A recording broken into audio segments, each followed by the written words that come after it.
Hi, hello, namaste. Welcome to today's session of You're Born to Blossom from iWomens.net. iWomens.net is a cloud-based platform for all your self-managed events, shows, and a great marketplace for all your products. It is also a wonderful platform for your competitions as well. My name is Neeraja Danda, and today's show will be for about 45 minutes to 1 hour. First of all, apologies that we started off late because of some technical difficulties. So this show will be live on YouTube and Facebook page of iWomens.net. If you have any questions regarding today's topic, you will be able to ask us under the videos in comments. So breast cancer struggle does not end with just a tumor resection. There is more to it. After the resection, there is one more challenge that the patient has to face. We are going to talk about it today. Today, we will be discussing about breast cancer rehabilitation. To elaborate on this topic, we have Nipa Mahalkar, and to moderate the session, we have Shobhana Shanai here with us. Welcome to the show, Nipa and Shobhana. Thanks for the introduction, Nirja. I'm now going to start this session with questions to my dear friend Nipa, who's an occupational therapist who specializes in breast cancer rehabilitation. So let me also give a little bit of introduction, more elaborated introduction of you both. Nipa is a board certified occupational therapist, lymphedema therapist, kinesiotape practitioner with over 20 years of experience. She specializes in breast, head, and neck cancer rehabilitation. She provides her services through Bucks Cancer Rehabilitation Center in Newtown, Pennsylvania. And Shobhana Shana is an occupational therapist with 25 years of experience and board certified brain injury specialist. Her belief lies in holistic rehabilitation approach to help patients to get back to their normalcy. She has a wonderful understanding of impact of healthcare and insurance on patient rehabilitation after cancer resurrection. So now the stage is all yours, Nipa and Shobhana. Thank you for the introduction, Neerja, and thank you for the introduction, Shobhana. How are you both doing? Great. Excited to be here.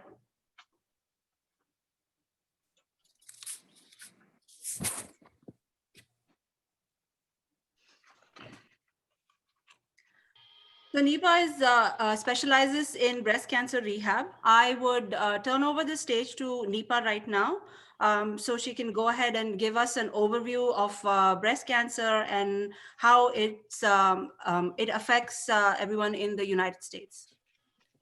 So according to the breastcancer.org statistics, there is a statistical study that comes out every year.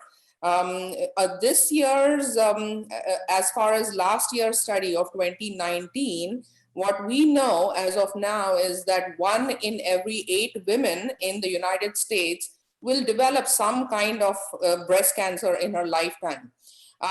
When I actually started out with this rehab process of cancer, that number was actually much higher. That number was 1 in every 4 women in the United States would be affected with breast cancer in her lifetime.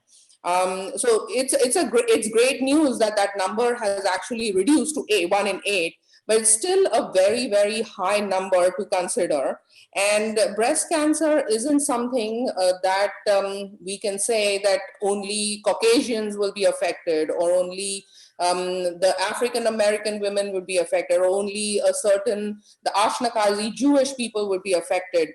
This affects globally many, many, many women. One important study also states that the 1% in every case that is diagnosed in the United States for breast cancer, 1% of that population is actually men.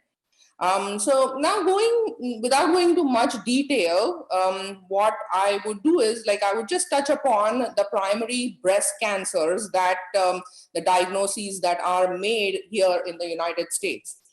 So the first and the most common that we do see, and a type of cancer that's absolutely treatable, is ductal carcinoma in situ. So that name itself tells us that it is, if detected early, that is a completely curable form of cancer. The next pretty common type of cancer that we deal with in the United States is lobular carcinoma, which affects the lobes of the breast tissue. The third type is a little bit more aggressive and difficult to treat, is inflammatory breast cancer. And the last type is recurrent breast cancer. And by that, we do not talk about metastatic breast cancer, because any of these cancers can actually be metastatic. Recurrent breast cancer is usually a new tumor that is found in women more and more recurrently. So that's in a nutshell of the types of breast cancer. It isn't about staging this breast cancer. This is not about the type, the treatments of breast cancer, but this is just globally what the diagnoses that are made. Okay, those are some staggering numbers that you had mentioned initially as you were describing this, and it's good to know that the numbers are, steadily changing. So it talks a lot about the research and the treatment options that are available out there, and you are one of the portals, I guess, to deliver that wonderful treatment option. So speaking of treatment options, could you elaborate on the treatment options that are available? Yes. So before going into the treatment part of it, it is extremely important for women, especially, I am going to say this, women of color, that we need to start, like, when you hit 40, we need to start getting your regular mammograms, and early detection is the cure, is the mantra of all breast cancer, is what they say. Like, the sooner we detect it, the sooner we can get it treated. Survival rates are the highest when there is early detection, and that actually applies to anything and everything with healthcare. So the most common practice and the types of treatment available in the United States, and specifically because these are all FDA approved, are surgery, number one, to remove the cancer or the tumor. The number two is radiation, to radiate the tissue for any remaining cells that may be there.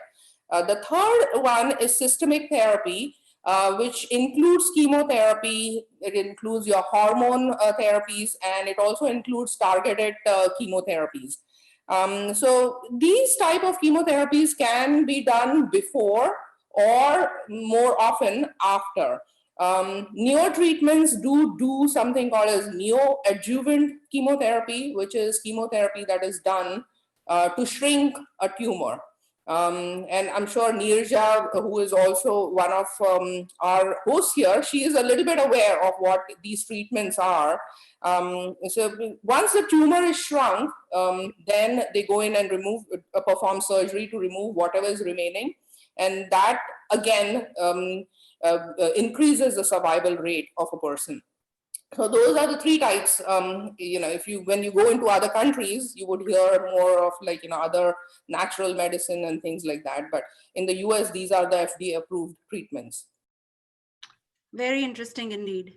So as we all know from what Nipa just went through, breast cancer, when detected early, can be effectively treated. So that is very, very hopeful. So what happens when this treatment is completed? So once a patient undergoes chemotherapy and radiation, these two in itself can last for over a year. The effects of chemotherapy are extremely, extremely debilitating, even though we are in an era where there are newer and newer drugs that are used in chemotherapeutic interventions. But the debilitating effects are quite far and large, and every person who undergoes chemo will obviously say that it affects everybody differently. There is a small percentage of population that actually doesn't get affected by chemotherapy, and I've seen those too. So the first things that I would touch upon about chemotherapy is a lot of people will lose their hair, of course. People do develop something called as neuropathies, which are like loss of sensations in their fingers and toes and so on. Loss of appetite. People do develop weakness and things like that. Fatigue is a number one thing when people undergo chemotherapy. The after effects of radiation are actually even more when we touch upon it. In fact, we have a speech therapist who I work with. She often says that that radiation is a gift that keeps on giving. So once tissue is, any tissue in the human body is radiated, what happens is it actually genetically modifies the structure of the tissue, and that's what radiation is meant to do.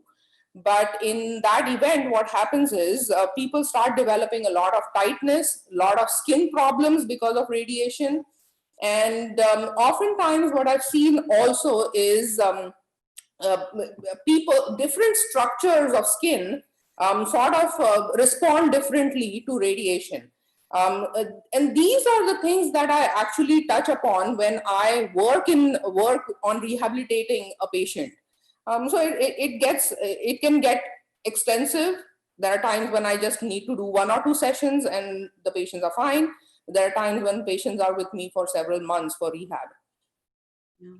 Yeah, as you said, it's very interesting. You know, we all know about cancer. We all know about cancer treatment. Everybody talks about chemotherapy and radiation, but very little is known about the actual rehabilitation aspect of it, what happens post-cancer treatment. So this is where, you know, you can elaborate and help us out. So essentially, we all talk about chemotherapy and radiation, but the American Joint Commission on Cancer actually stresses on the rehabilitation part quite a bit. So every patient is by law supposed to be referred for any type of physical or occupational therapy by their MD. There are rare instances when a patient is not referred. There was another major thing that happens after radiation and after surgical after effects that I did not touch upon because it's a large topic in itself. And that is something called as lymphedema, which is a kind of a swelling, extremely debilitating swelling that affects most cancer patients, not just breast cancer patients, but most cancer patients after surgical intervention or radiological intervention. So yeah, I'm an occupational therapist as well. So in my professional experience, I have seen a lot of lymphedema patients. But at the same time, what I have also noticed with, you know, the common non-clinical folks out there is that they really don't know what this swelling is about. You know, they see this swelling and it's not your average swelling. It's there. It never goes away. It's pretty debilitating. It persists and it affects your function. So this is another aspect where you can elaborate on this swelling that we're talking about and how it can be treated or cured. So, like I said, lymphedema has always existed in the world. We all have talked about it. Especially the Indian population, we are actually more aware of what lymphedema per se is. Because in India, lymphedema, the primary cause of lymphedema is the filarial mosquito. In the US, the primary cause is cancer surgery or cancer radiation. So what happens in these scenarios is that we have a system in the human body called as the lymphatic system, which is very similar and connected to your blood system or your circulatory system. So this lymphatic system actually operates as a secondary plumbing system in the human body. And you don't know about it until it's gone or until it's affected, and that's the unfortunate part of it. Most surgeons up until the late 90s did not even talk about lymph per se. And therefore surgeries done in the early 2000s, up until the early 2000s, actually I do have some patients who have unfortunately developed large limbs and large swellings of their extremities after surgery. So essentially what happens in a classical situation of breast cancer surgery is that a surgeon will go in and basically put in a dye to see where the cancer has spread. And after that, the first node, which is a lymph node that the dye goes to, is dissected, which means that it is removed and it is sent to pathology to check if it is spread anywhere else. So that is the traditional, that is what the surgeries are right now for breast cancer. After which the surgeon, the pathology basically calls back in about 20 minutes to half an hour and tells the surgeon that, yes, this is affected lymph node. No, this is not affected. It's a negative lymph node. So if it is a negative lymph node, then the surgeon will just close up, remove the lump or the surgery, which is called lumpectomy. They'll remove the lump, they'll remove the cancerous tissue, and they'll close the patient up. If the pathological report says that anything is positive, the surgeon oftentimes does something called as a node dissection, where they will go in and remove more nodes. So in what happens after that is the patient becomes extremely susceptible to developing lymphedema because now this lymph fluid doesn't have anywhere to go to, and it will settle under the skin. And this type of fluid is, again, I have to say that this was the fluid that your body didn't want, because this was a type of fluid which actually helps remove a lot of the debris in the human body. So once the nodes are removed, there's lymphedema, there's nowhere for that fluid to go. So it just sits around and it is there to stay. So my job as a lymphedema therapist is to move this lymph in the right direction, because the lymphatic system doesn't have a pump in itself. It moves from secondary pressure of the blood system. So once I start moving this, what happens is, like, over months, several months, over several years, new lymphatics would regenerate and try and connect to adjacent lymph nodes. So that's one thing that I do, moving lymphatic fluid. And how I do it is through manual treatments with compression garments, sometimes the use of something called as a IPC or a intermittent pneumatic pump device. And least but not last, a lot of exercises. So that is how this type of swelling is treated. And then typically I would teach a patient on management techniques, because lymphedema is not something that is right now curable, especially cancer-related lymphedema. And I want to stress that because in 2015, there was a surgeon who actually developed a drug for filarial lymphedema, and he's a Nobel Prize winner. So we have a drug for that. We yet do not have a drug for cancer-related lymphedema. It is in the making, like our COVID drugs are in the making, but there's still time for it. Yeah. So, okay, this in a nutshell is what rehabilitation is all about, like physical therapy and occupational therapy, helping people get back to being independent. Now, there is another big aspect to rehabilitation, which is the ghost that is always sitting behind that, and that's insurance, right? So we have to talk about that. Does insurance cover this type of therapy? Yes. So breast cancer rehabilitation, lymphedema treatment is absolutely covered by all insurances. And there are some uninsured patients, and yeah, typically there are resources for these women that we can go through. Yeah. Okay, that's good to know. So usually what happens after chemotherapy and radiation, most people, want to be done with that. That chapter is over. Let's close that chapter, move on. So how does physical therapy and occupational therapy come into play after all this is done on an ongoing basis? Yeah, this is a very crucial statement, actually, because if I were to try and put myself in a patient's shoes, yeah, I want to be done, because after a year and a half of going through everything, yes, I want to be done. But you want to be done, but there is a way to be done.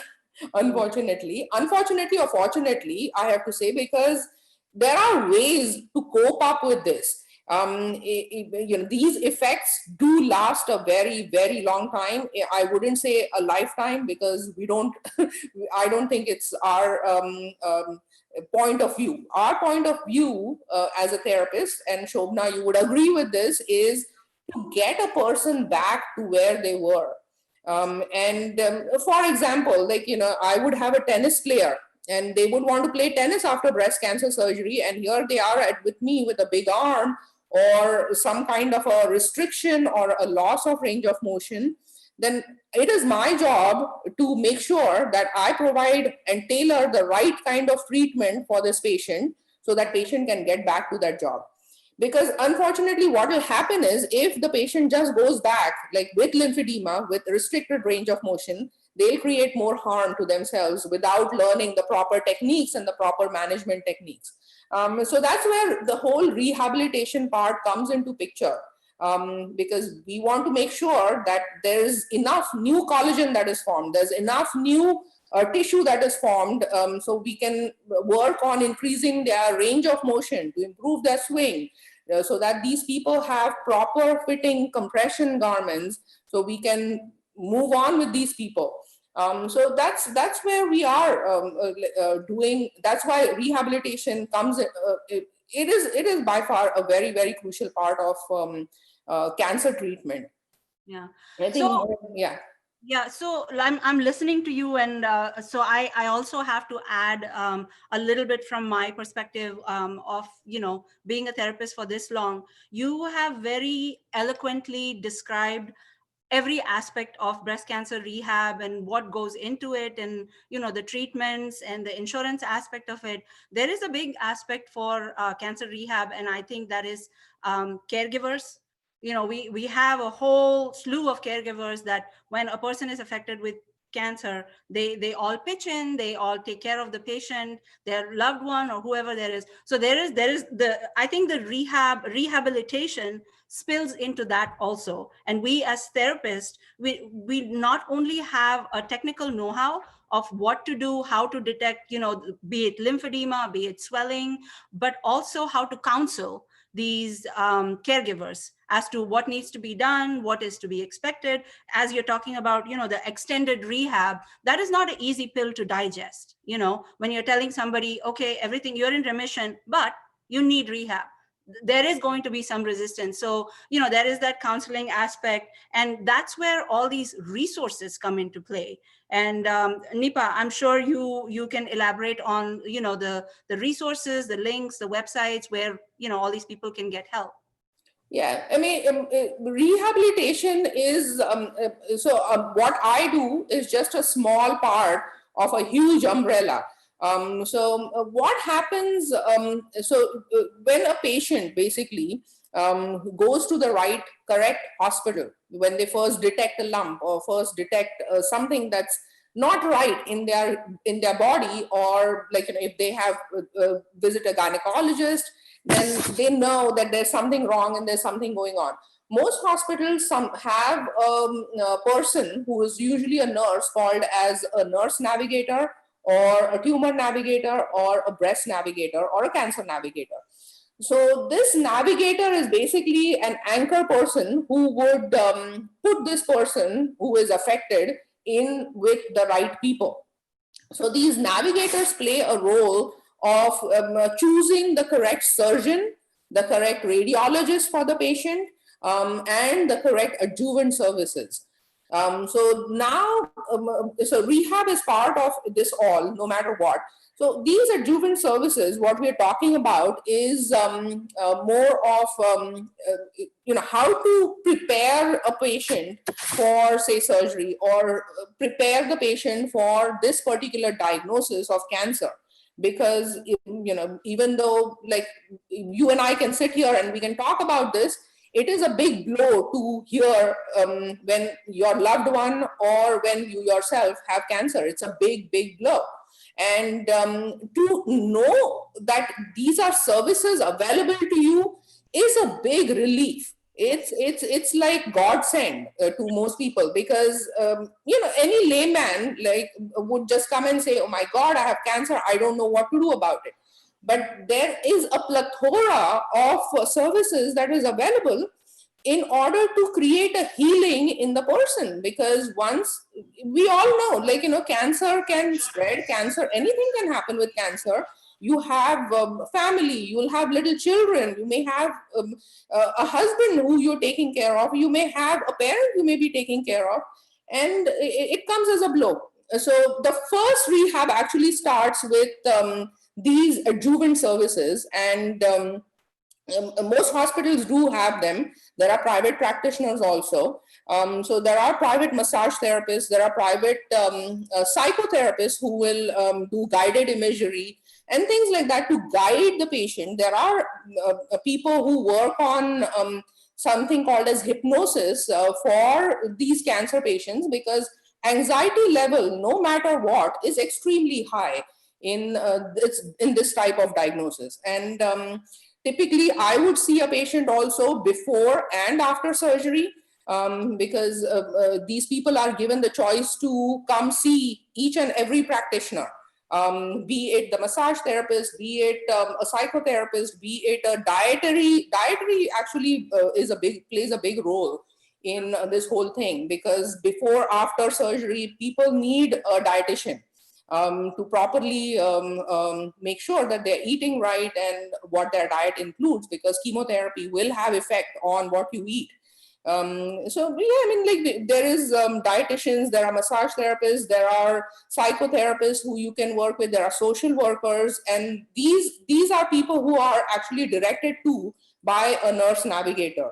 And because obviously, like, you would first go to a big hospital when you're detected or when you suspect that there's something going on. So yeah, I mean, like, it's a big umbrella.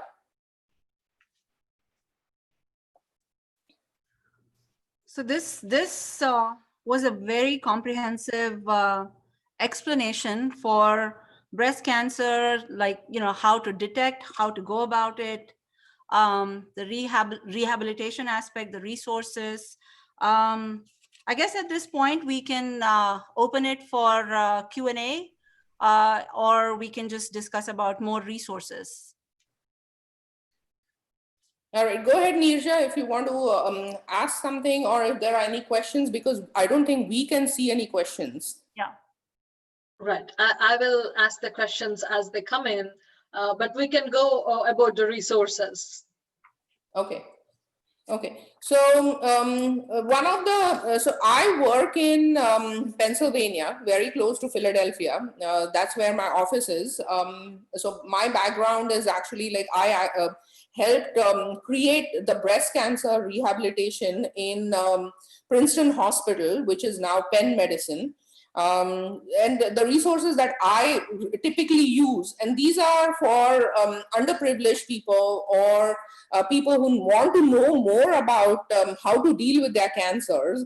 So one of the bigger one is the Susan G. Komen Foundation. So that has many resources. There are women who work with Susan G. Komen Foundation who are breast cancer survivors and who will talk to you about it. There is the National Breast Cancer Organization, which actually has literature that you can find for any type of research that may be going on, because there are certain types of cancers, especially something called as triple negative breast cancer, which is extremely difficult to treat. I mean, the survival rate is I wouldn't say it's very high with once detected with triple negative breast cancer. So there is a foundation that women can go to for that, and find similar people or find ways to deal with this particular diagnosis. One of the bigger foundations that I actually work with in the Philadelphia area is called Living Beyond Breast Cancer. The CEO happens to be also a breast cancer survivor, and they do lectures and seminars with doctors, with therapists like me on a very regular basis, and anybody can actually attend those. There's, of course, the American Cancer Society. The breast advocate app, which is an app on the phone that some of us practitioners can use. There is something called as bringing hope home. Bringing hope home is especially for underprivileged patients who require not only just a treatment, but also monetary funding, because cancer treatment in the US is extremely expensive. So there are foundations that help do that. There is something called as Lolly Locks. Lolly Locks is a foundation that helps women with the type of wigs they would want for when they're dealing with cancer. There are specialized clothing places. There's something called as Cure Diva. So, you don't have to look ugly while you're undergoing cancer treatment. You can look like a diva, and there is a website called Cure Diva to help you do that, because they have all kinds of makeup, all kinds of beautiful clothing for women. For men, there is the Male Breast Cancer Coalition, where men can actually get resources from. There is the Pink Fund. So the Pink Fund actually also helps do some monetary adjustments to your treatments and helps pay bills while people are undergoing cancer rehabilitation. So, I mean, I'm just touching upon some of the organizations that I work with. There may be more, but I don't typically work with them in my area, but these are some of them that I work in my area. Yeah, and not to mention all the support groups that each and every community has. Correct. With all these, various type of cancers. I cannot stress the importance of support groups enough.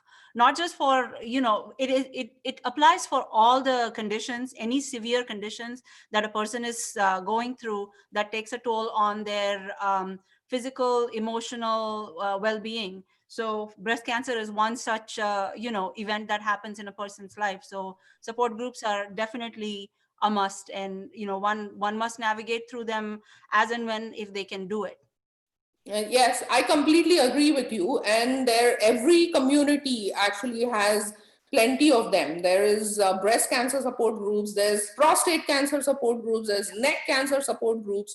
I mean, if you want to you can get involved as much as you want, or be as less involved as you want. And I have to say this, in clinical practice, what I see is, like, no matter how much I would like for people to talk about it, some people do not want to talk about it. And that is true, unfortunately, I do have to say, in the Southern Asian community, where people don't want to talk about it. Like, I have personally led some support groups, and what I feel that our community as such needs to come out more, needs to talk about it more, to relieve that stress about, like, it's not a stigma to have cancer. It is actually something that's treatable. You can live a full life in spite of having this diagnosis. And that's the most important part that sometimes we forget, as, like, I don't want to sound cliched as Indian women, but sometimes we forget that as the South Asian community doesn't come forth too much. So, it is my job to provide, it is my job to show them that these things can be achieved. Like, you can still live a full life, and there's no need to be afraid of anything. And going forward, like, just hang out with your friends, do what you have always wanted to do. That's a big thing about any cancer. When you're coming out of any cancer, don't stop because of this. It is very important to just keep going. And yeah, like, I have friends who are now climbing mountains after this diagnosis. So, I mean, that is something they've said they've always wanted to do. So we have a friend who actually does a lot of mountain climbing. She's always wanted to do that. So she went through proper rehabilitation, and she's doing it. Another example, like, I spoke about tennis. I actually had a patient who played professional women's tennis, and she went ahead and did it, but after proper rehabilitation. Like, we couldn't just say, okay, just go after your surgery. There has to be proper rehabilitation after that to bring her strength back, to bring her range of motion back, to reduce her lymphedema. And yes, people can just go about doing what they wanted to do or what they have always done. Yeah, that's true. And I have known, like, as I was growing up back home, I've known of people who were detected with breast cancer back in those days. It was lesser known. It was very much a taboo. People would not talk about it. And this person that I knew about, I didn't know that person was in remission. That person, in fact, led a full life. And she passed away at the age of, in her mid 80s, I think, of natural causes. So that was just a chapter in life which she had dealt with, and she had moved on, and she, was married, she had a child, like all those things, and she led a full life. And then, so there are success stories a lot out there. There are a lot of success stories, and I think it is important to stress upon these success stories also, know about them and educate people about them, because there's no need to hide anything. I mean, there was another, like, this is, breast cancer is just a specialty that I follow, but I do see other cancer patients also. As a matter of fact, I have a patient who was ovarian cancer survivor, and she had a full hysterectomy, believe it or not, when she was 12 years old. She was detected, diagnosed. The woman is now in her late 40s, living a full life, happy with her husband, is actually my Pilates instructor also. And so these are scenarios where that, like, no matter what, life goes on and you got to move on. You can't be stuck on these things. There are a lot of, I mean, these success stories are what keeps us as therapists moving also, because Right. you feel good about what you have helped these people achieve. Yeah, and I think a lot of times support groups do that, because one expects that in support group you're seeing all the similar kind of patients, but whoever is moderating that support group, or there are people who have been in remission, who come and they share their success story, and that's when a person feels that, okay, I'm not alone in this. I can do this. There is a light at the end of the tunnel. Because a lot of times when you're going through this condition, this illness, you don't know what to expect. And the cancer, the diagnosis is always associated with one thing and one thing only, and that's what usually a person fixates on. But there is more to it than that, like what Nipa said, in terms of rehab and pursuing your life and pursuing your life goals and hobbies. That's what keeps us going. Your friends, your family, your hobbies, the fun things in life you know That's very true. That's very true. I mean, like, so nowadays we just say, like, like you had, say, just a cold or a cough, or not related to COVID, but just a cold or a cough. Like, view your cancer as that, like a little, like, a little hitch on the way, and, like, you deal with it and you move on. The best people that basically I've seen who recover from cancer are people who exercise a lot and have a lot of family support. Two major things that I have seen that happens to all these survivors, and most of these survivors will say that, like, they after their, it was life changing after their cancer. They, before, even before, they were eating right, they did thing right, and that huge family support that helped them cope up with everything that they were going through. So yeah, I mean, like, yeah. um, that is what it is, related to rehabilitation. There is a chat going on and I can't see that. Yeah. So basically, so Nipa, can you elaborate, or do you have the statistics on what is the rate of cure? How many people return back to normalcy? Um, So I do have to say that that if it is a diagnosis of ductal carcinoma in situ is typically, like, yes, you can say that there can be a complete cure. There need not be something called as remission. Remission is typically for the other three cancers that I had previously mentioned. But in situ is something, you just know that the cancer has not spread anywhere. People go in, so the exact rate of survival actually, like, I can't say that because the diagnosis itself is different with different women. But yeah, I mean, like the first DCIS, ductal carcinoma in situ, I do have to say, like, yes, the survival rate can be 100%. Okay. Okay. Which is the most common type of cancer also. Which is good to know, right? So Yeah. that is the common type of cancer. So another question is, once you're detected with breast cancer, is mastectomy like, is it the option, or is No. it one of the options? Yeah. Let's rephrase this particular question. And no, mastectomy is reserved for people who have a lot of invasive type of cancers.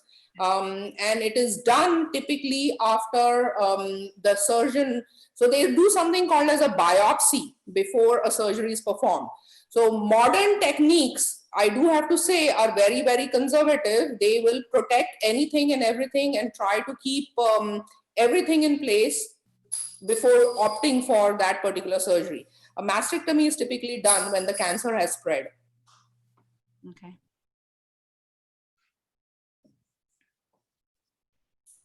Thank you so much for all the informative session. I do have questions, some questions from my side too. So as you already said, like, because they want to be the patients and the family, they want to be done when the tumor is resected or when they are done with the chemotherapy. What do you think about the family's interest, or like, how much they think this rehabilitation is as important as chemotherapy on the Um, family's front, like patient's family?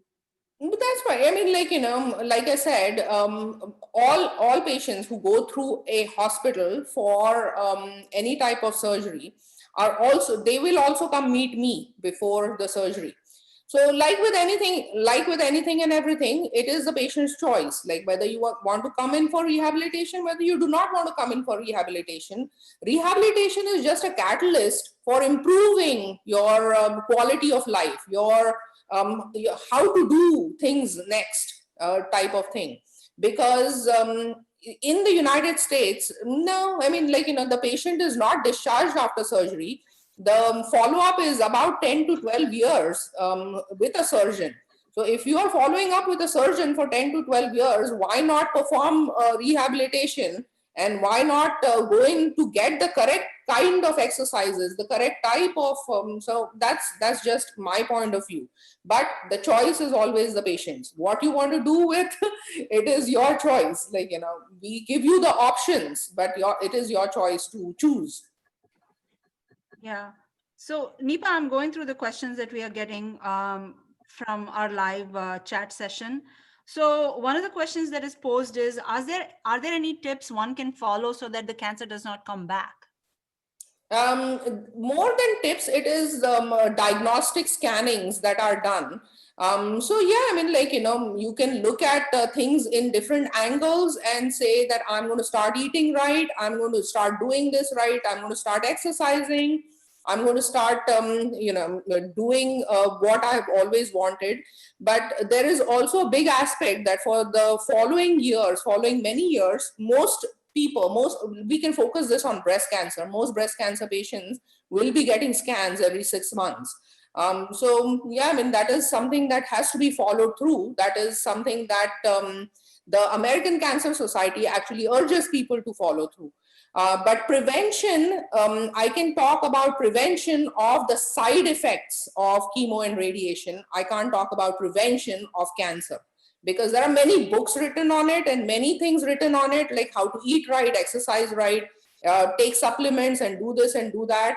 A lot of them are not FDA approved, so I cannot talk about that. I mean, we can talk about many things. There are people who visit astrologers and try and find out whether my cancer will come back or not. I cannot say that is the right approach. Yeah.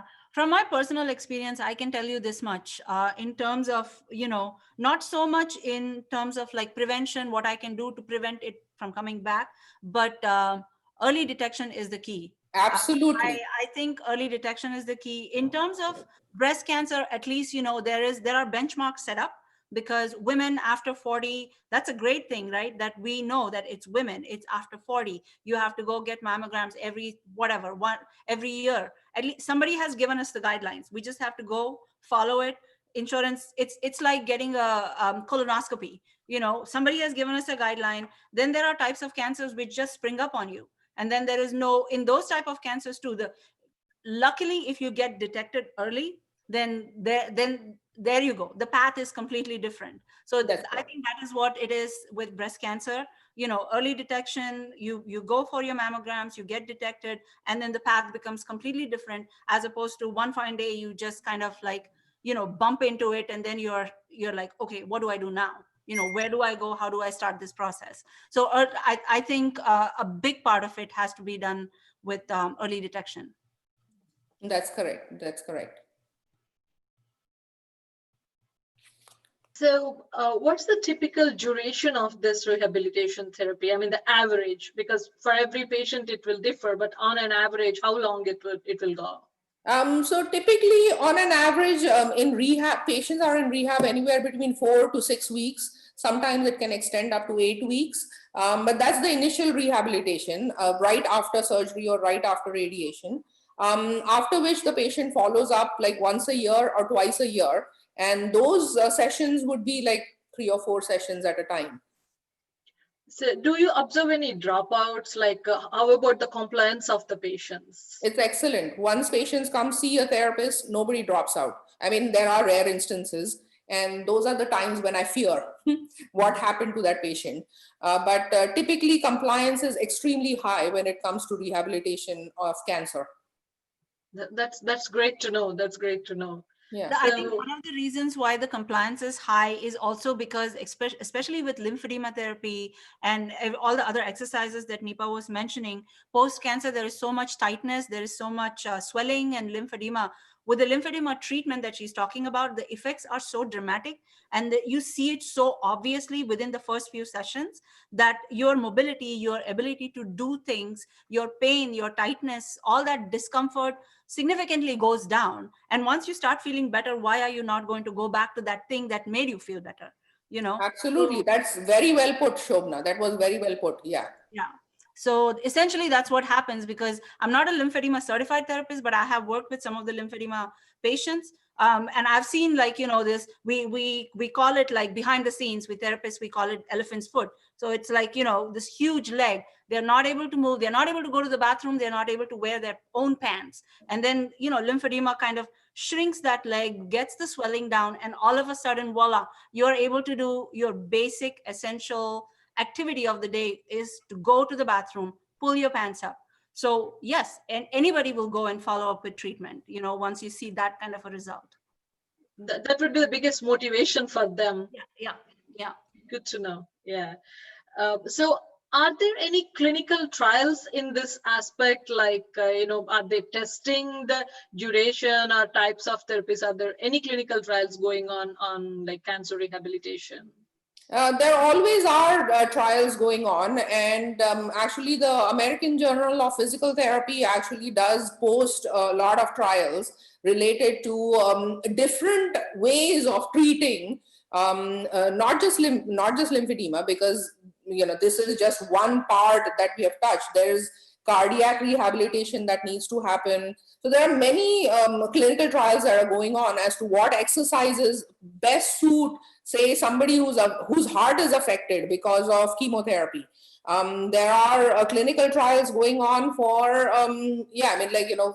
for lymphedemas of unknown origin, where, typically we would see it in the arm, but now we are seeing it in the chest. So there is a clinical trial going on for that too. Like, why is this happening, and how best to treat these type of different scenarios. So yes, the American Cancer Journal and the American Physical Therapy Journal and the American Occupational Therapy Journal do have articles on the most recent clinical trials. So, does this recovery, I mean, the getting back to normalcy, does it depend on the age of the patient? Um, More than the age of the patient, I would say it's the compliance of the patient. their need to want to do something. Yes, I mean, like with everything else, some of the lymphedemas cannot be treated or require a very lengthy treatment when a patient is in their 90s or when the patient is in their late 80s. It's difficult to treat, especially because these patients are already debilitated or have other pre-existing conditions. So more than anything else, yeah, I would say, like, the later age and the later stages are a little difficult to treat, but compliance is a big factor. Like once a patient is compliant, I think things can be moved. That old saying where you can't teach an old dog new tricks doesn't apply here, because yeah, I mean, like you can retrain no matter what. You can retrain muscles, you can retrain the lymph to move, you can retrain your heart, you can retrain everything, so long there is compliance. And also to touch upon what Nipa had mentioned earlier, she talked about person being physically active and also having that psychological support. I cannot stress upon that enough, because I have seen it time and again.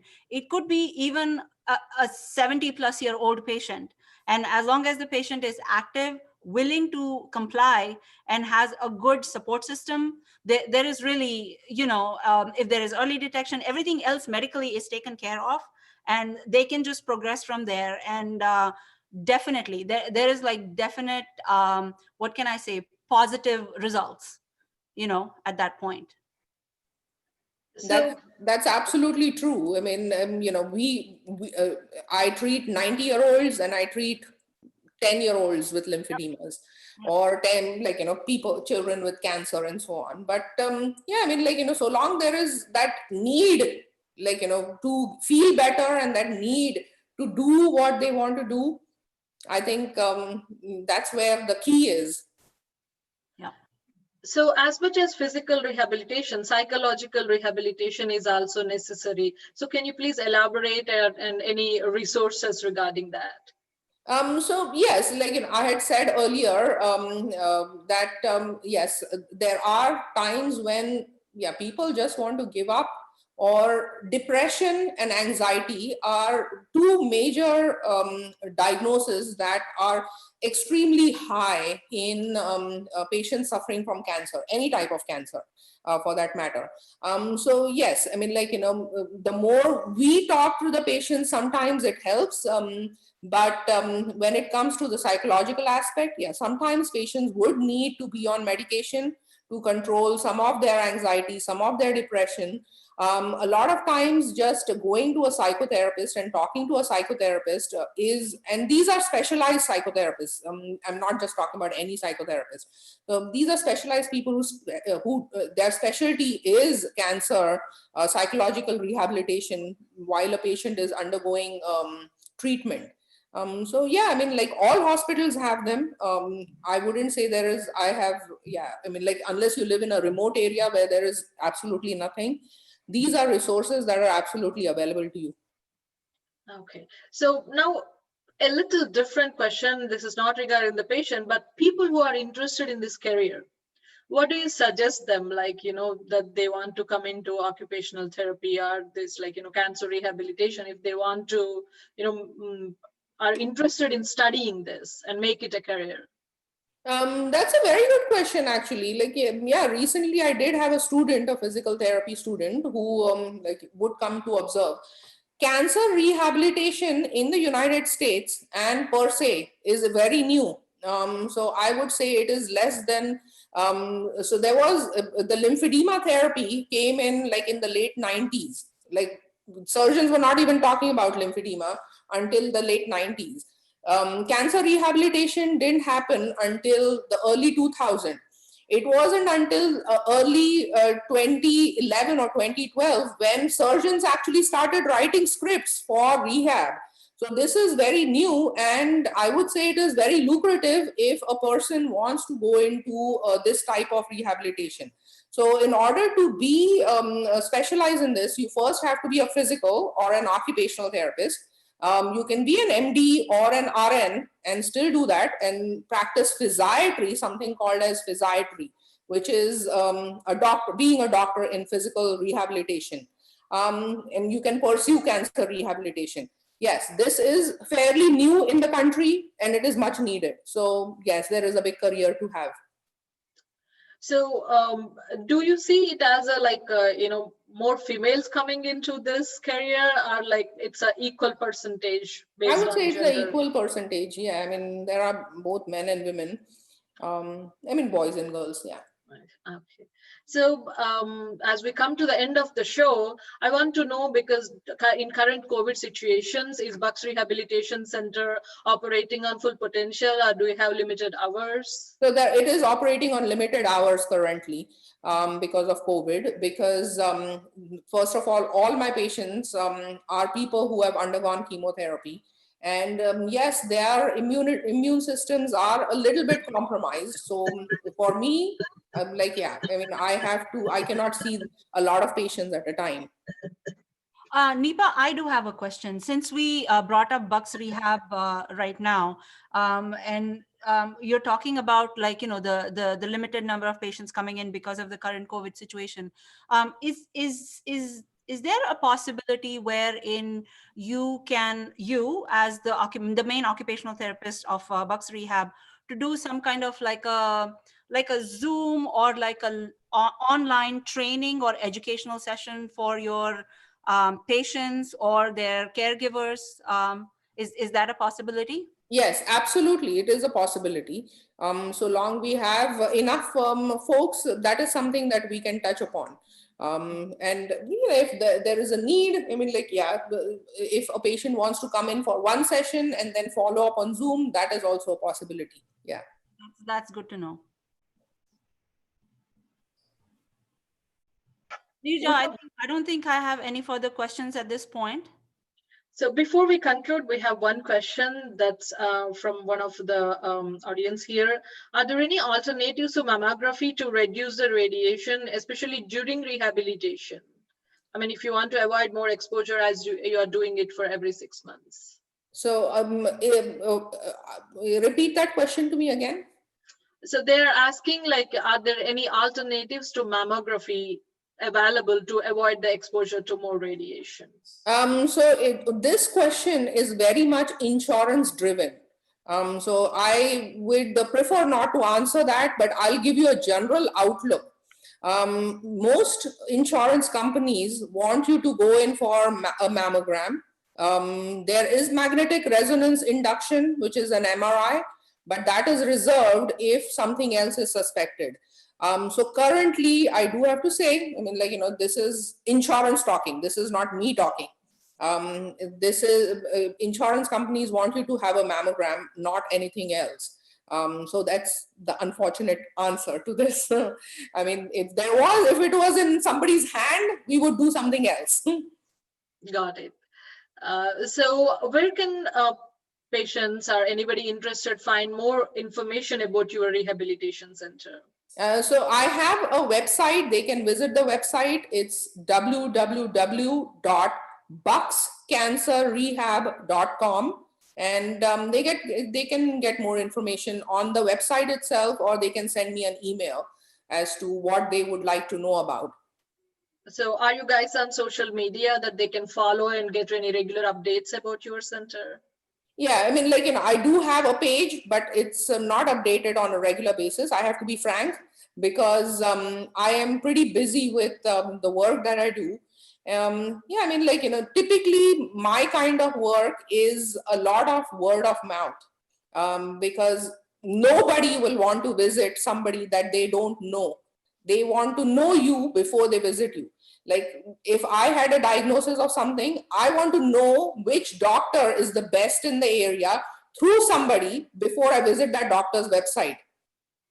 Okay. So That that is why, like, it's not updated on a regular basis. But yeah, I mean, I guess for the younger folks, I should be updating it.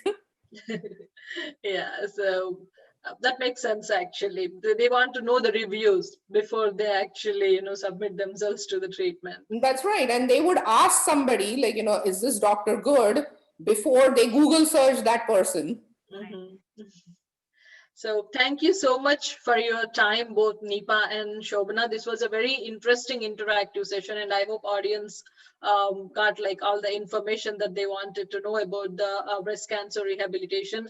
As Nipa said, like if you guys have more questions, you can visit her website and like call their center to know more about it. And so thank you so much, guys, for your time. Thank you, Nirja. Thank you very much. This was very good, and it was very interesting for me, and I'm sure for Shobna as well. Yes, it has been very interesting. Thanks for this platform. And Nipa, thanks for this very elaborate and detailed presentation. So, even though I have worked in therapy for so long, it's always good to hear all these details kind of like reviewed again. It kind of refreshes your mind. And this session has been very interactive, especially Nirja with your background. It kind of resonates with me as well, since I'm a, certified brain injury specialist. So this has been a great collaboration for an hour, and thank you. Thanks a lot. Thank you. Thank you, guys. Thank you so much for your time. And we will be having more events on iwomens.net every Sunday. And I hope you all are staying safe and don't forget to wear masks. And thank you so much, everyone. This concludes today's session. Thank you. Thank you. Good night.